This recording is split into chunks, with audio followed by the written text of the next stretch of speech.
Hello everyone, my name is Chris Johnson, and today I want to talk about the progress I've made on my game called Expand over the last week and a day. I took one extra day this week to work on something that I can't actually show you, unfortunately, but I'll get to that a bit later. So this week I worked on several things, some of which you can see at the moment, but the most noticeable thing, at least for me, an important thing, was that I fixed the collision problem that I had last week. And there are actually two parts that I changed to fix this problem. The first one was I increased the time step. This meant that Box 2D would now check for collisions more frequently.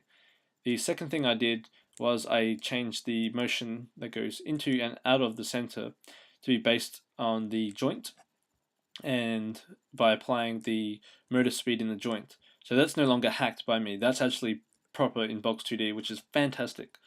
It's just this motion that goes around in a circle that's broken.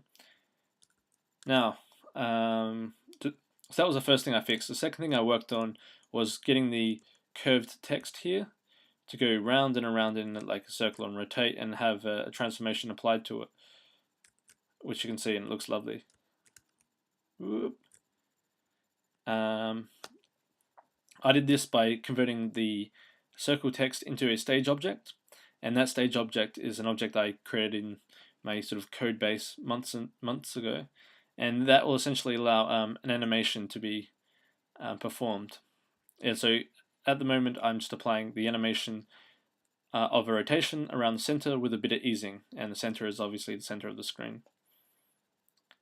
And I now have the circular inner text and outer text. And by that I mean the text that wraps around the inside of a circle and text that wraps around the outside of a circle. And the last thing I worked on for this week was creating sectors. So as you can see here, you have a sector, and they came out pretty easily. The sector, like the outside of the body, the outside of the game world, sorry, is made up of a series of lines. And so there's a line from here to here, and there's lots of lines going from the outer radius and the inner radius. And so that actually might have caused a little bit of problem with the second thing I worked, the last thing I worked on, which was making the sector expand and shrink. So what essentially happens here is that Box 2D doesn't support expanding and shrinking bodies because it's a rigid body system. But instead, what I do is I delete and I recreate the bodies quite frequently. And when I delete it, I delete it in memory and then I recreate it. And unlike last week where I had the expanding circle, this week I have I'm essentially deleting a lot of lines in the inside, the outside, and the joining all together.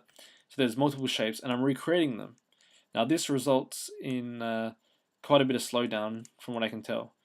The updating is also now based around the time step, and so that is that is more frequent than it was last week as well. So a lot of deleting and a lot of allocating new memory in a very short period of time, which is why I can't show it to you, because I can't even verify that it works at the moment, which is quite a shame because the code itself is quite nice besides allocating memory so frequently and freeing it.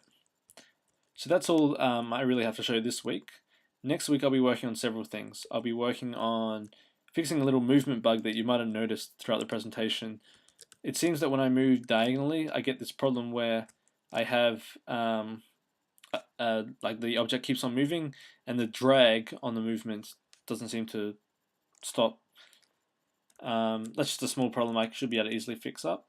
The second problem I have to work on is obviously the expanding bodies. That's the most prominent thing. I really want that to work to verify that the game is actually possible. And then I want to play around with hooking an Xbox 360 controller up, which I already have done, and use that controller to modify the player's movement, which is going to be much nicer than using a keyboard. Next week I should have a bit more time because I'm not at uni, so I'm maybe looking to do a few other things, but I got to figure them out and hopefully fix the expanding body problem. That's really worrying me at the moment. So yeah, thanks for listening. As always, you can find details on my website and my blog, which is at blog.cjohnson.id.au. And thank you.